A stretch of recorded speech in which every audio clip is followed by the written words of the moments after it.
正式宣布娛樂同行嬰幼兒家庭支援計劃 2.0 申請撥款簡介會現在正式開始。呢一套咧係一套由美國引入，本身已經係實證為本嘅工具，簡稱咧叫做 RBM， 即係 Routine Based Model。早喺2022年嘅時候，就係同城市大學同埋中文大學去合作，去試行引入呢一套 Routine Based Model 嘅時候咧，已經成功應用咗喺100個0至3歲嘅小朋友嘅劏房戶家庭身上，而係發覺中間咧係相當具成效。有請社會福利諮詢委員會委員、非牟利幼兒教育機構議會創會主席及顧問，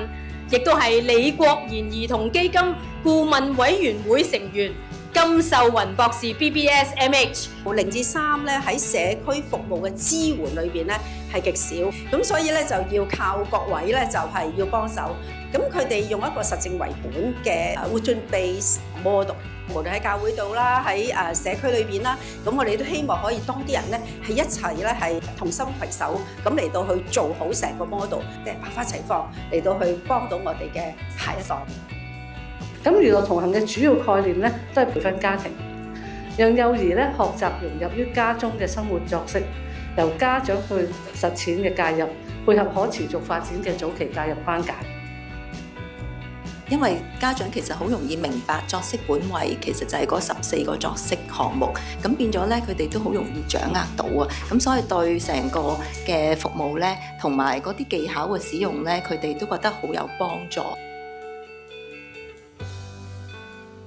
我哋希望廣泛咁咧嚟到去發展呢一套本地化嘅 Routine Based Model， 成為一個更加具社會效益同埋經濟效益嘅 RBM Hong Kong Program。我哋會訓練香港嘅專業同工同埋輔助專業同工，成為我哋嘅 RBM 教練。因為香港越多呢啲教練，就越多人咧可以用一套好有系統、更有優質服務嚟到提供俾香港有需要嘅家庭。計劃尾聲嘅時候咧，會設立一個網上學習平台，同埋一啲實用嘅應用手冊，以至咧可以逐漸長遠達至可持續發展。